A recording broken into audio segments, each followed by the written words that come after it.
All right, y'all, welcome back to the show. It's Anti-War Radio. I'm Scott Horton. Our next guest on the show today is Haroon Siddiqui.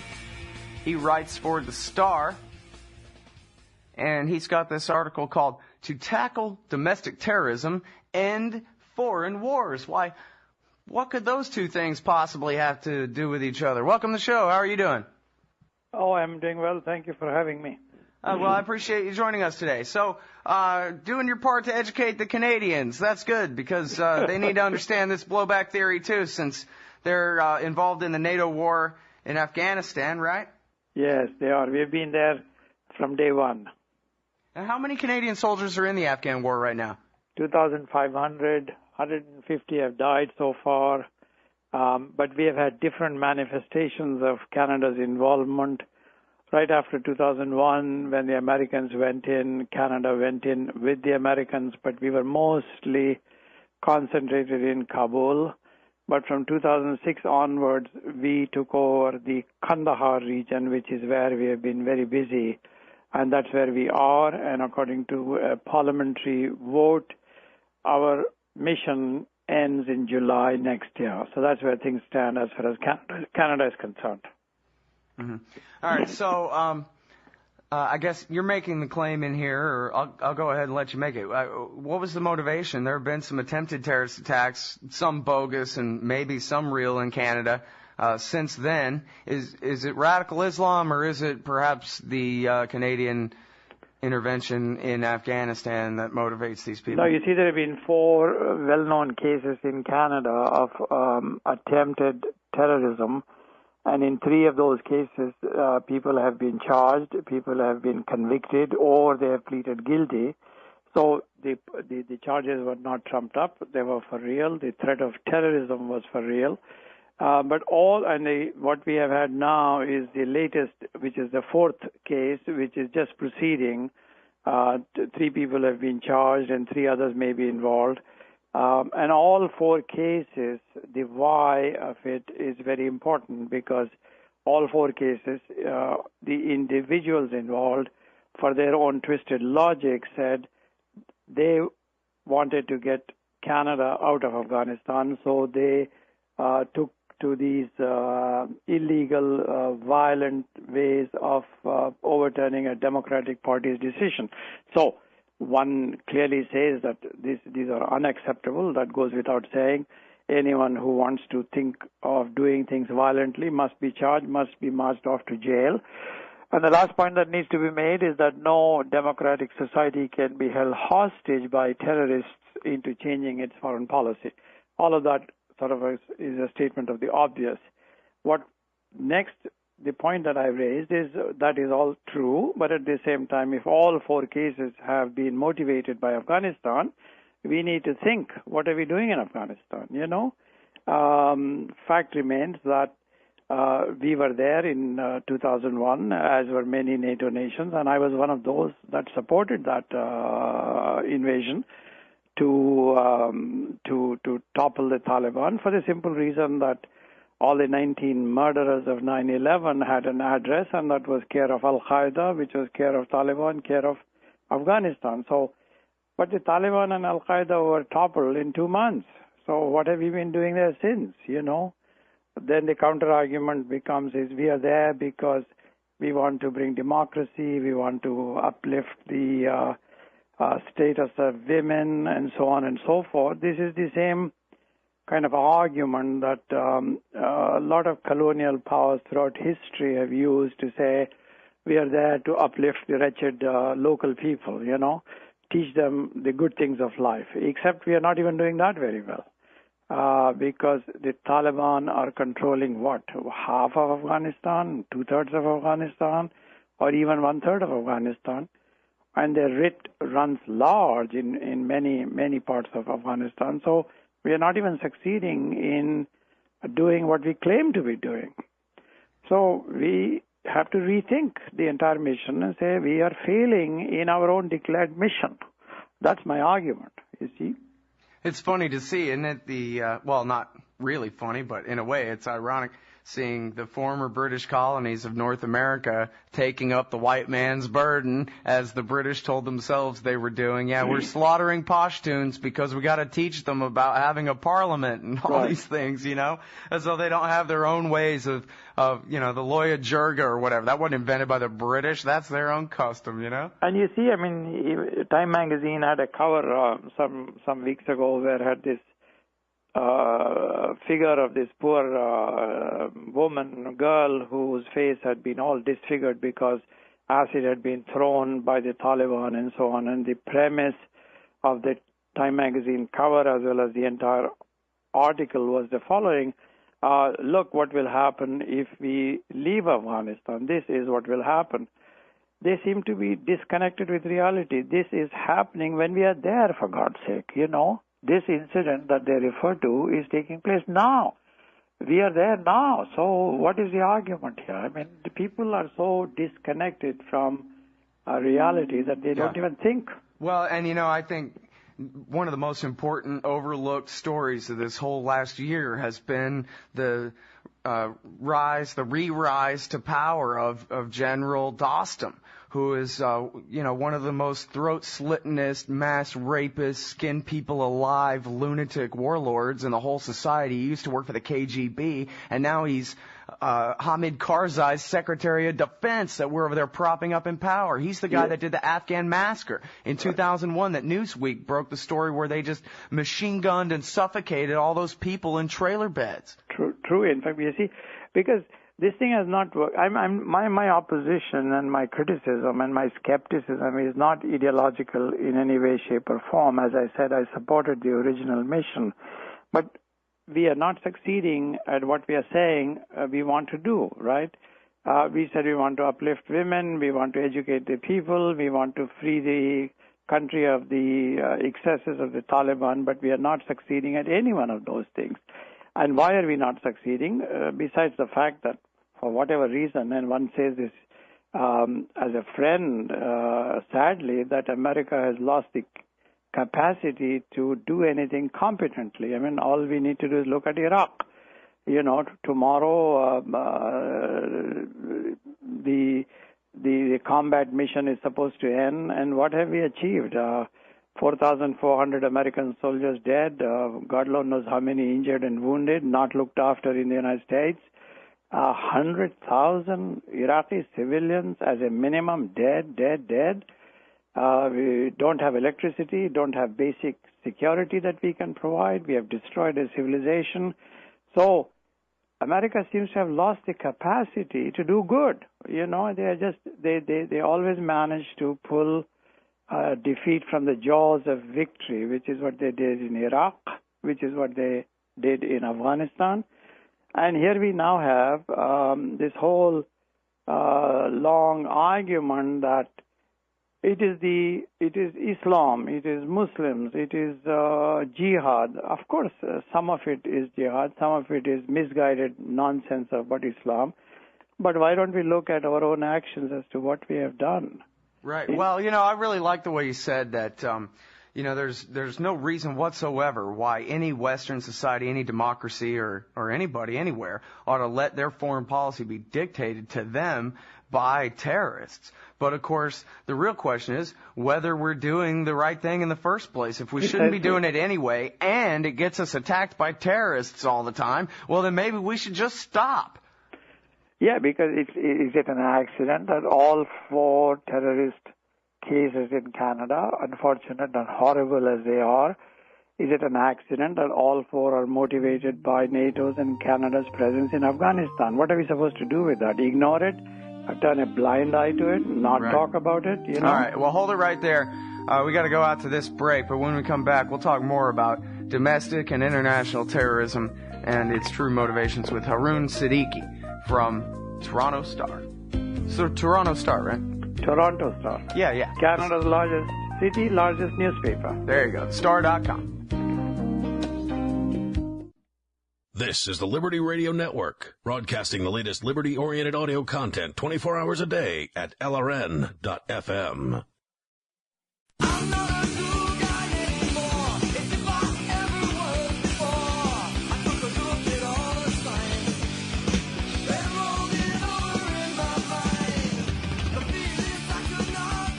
All right, y'all, welcome back to the show. It's Anti-War Radio. Talking with Haroon Siddiqui. He writes for the Toronto Star. That's thestar.com. And his article in question here is To Tackle Domestic Terrorism, End Foreign Wars. And well, you emphasize democracies and how we can't let, bad guys who kill civilians or plot to determine what our foreign policy is and all that. And it reminded me that Robert A. Pape, the professor from the University of Chicago, who wrote the book Dying to Win, The Strategic Logic of Suicide Terrorism, emphasizes that suicide attacks don't really work in China, and the Uyghurs try it sometimes, but the Politburo really doesn't care. The Politburo in China figures that we got 1 billion plus Chinese. What do we care if you blow up some? They're not going anywhere, and so the pressure doesn't really work on them. But suicide attacks, especially terrorism in general, is much more effective against democracies because they have to at least pretend that they're our servants and that they have our best interests in mind. And so the purpose of terrorism, of course, is in the reaction. It's asymmetric warfare. And so if they can get us to bog ourselves down in the mountains of Afghanistan and bleed our empire to death and crash it on the rocks the way they did the Soviet Union, that's fine. But if they can convince the American people that it's not worth living in a police state in order to protect ourselves supposedly from terrorism all the time, that maybe we ought to just abandon our empire, well, then that's just as good too. And so that's why this kind of tactic is especially effective against Canadians and Americans, for example. It's why we ought to pay attention, because who does want to live in a police state or an empire anyway? The chief conclusion that Professor Pape made in that book was the following, that no sooner had occupations ended than the suicide attacks also ended. So there is a correlationship between the two that he drew that some people don't want to hear about. But that was his conclusion after a very scientific study, that no sooner had the occupation ended than the suicide bombing and the terrorism also ended. And you were talking about the mountains of Afghanistan. I mean, I covered the Soviet invasion and occupation of Afghanistan 1980 to 1988, and we are seeing an exact replay of what transpired at that time. Now, NATO is not as cruel and as inhumane as the Russian troops were, who were doing literally carpet bombing of some villages and so on. But nonetheless, in terms of the guerrilla tactics, exactly what happened then is happening now. How was that war waged against the Soviet soldiers and so on? By the Afghan Mujahideen, and whom and where did they mount their counterattack from? Across the border from Pakistan. Who supported them? Ronald Reagan and the CIA and the Saudis. So that jihad was good. This jihad happens to be against us, so it is bad. So we need to have developed some consistency and some logic and have some sense of history as to what is happening today and compare it to what we did before. Mm-hmm. Well, Chalmers Johnson in his book, I guess in both, in Sorrows of Empire and in Nemesis, says that the choice of empires really, when it comes down to it, is to give it up or to live under it. And so he says, the Romans chose basically to bring their empire home and turn the place into a nightmare, in Rome itself. And then, of course, the whole thing collapsed anyway.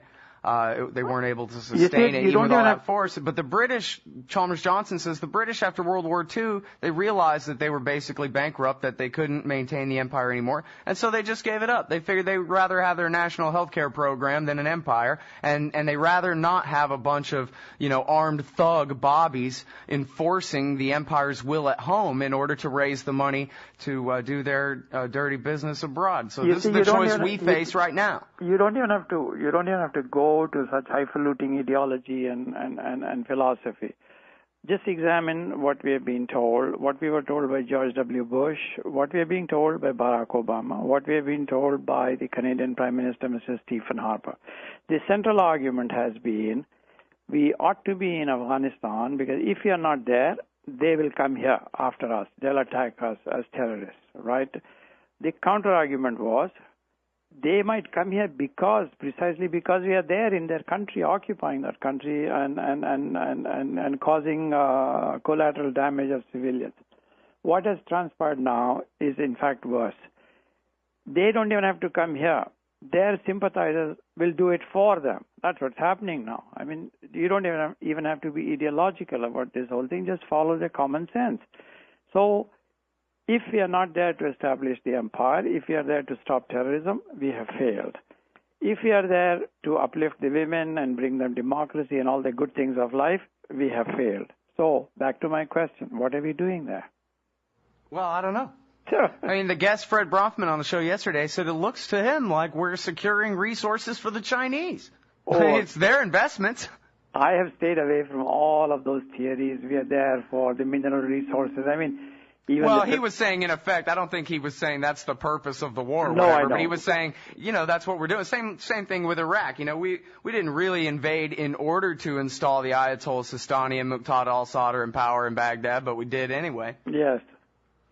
And you see, I mean, the Pentagon put out a report about 8 weeks ago saying the mineral wealth of Afghanistan may run into billions of dollars and so on. It sounded desperate, that somehow there's light at the end of the tunnel, that we will get some resources and so on. But that was, A, that didn't sound for real, and B, that was not the declared purpose of our going there anyway, Yeah, I mean, that really was pretty cynical where, that's what people, when they're suspicious, say, well, we're just there for the resources or something. That's what would make it not justified. And then they use that to try to bait the American people into thinking, oh, yeah, well, good, we'll just go in there and take their resources. But if they ever told us that was the purpose of the war, we'd have never supported that.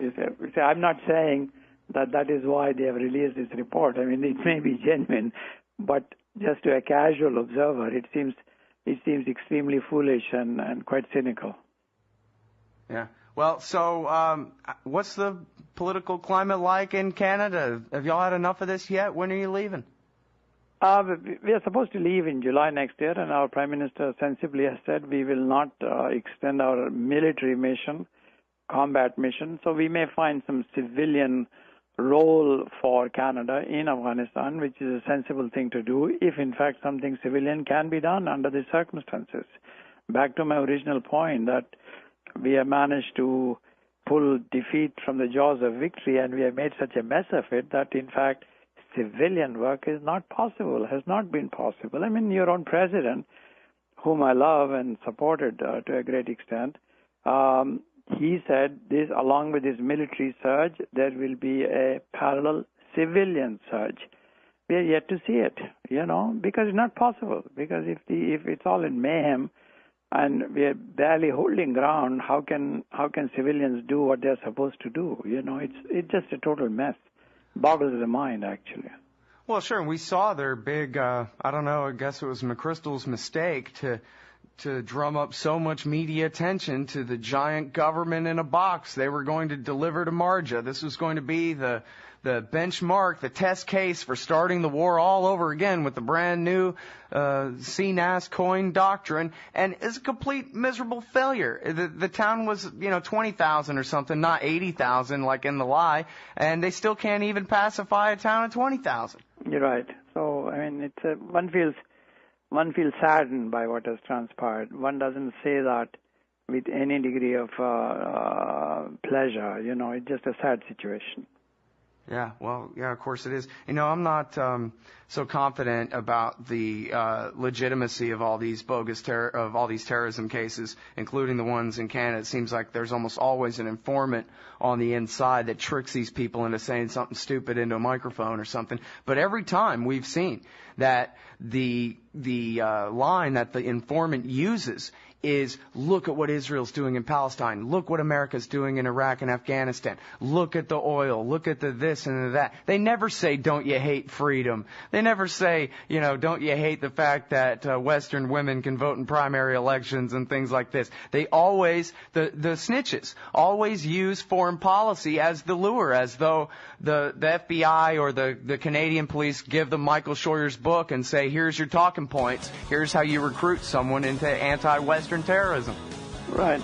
You see, I mean, I've always given the benefit of the doubt to the police forces as well as judicial system. Oh, well, we have a different tradition down here. Yes, Innocent till proven guilty. Anyway, I got to go. The music's playing. I really appreciate your time, Haroon. I really appreciate it. Bye-bye. All right, everybody, that's Haroon Siddiqui from the Toronto Star.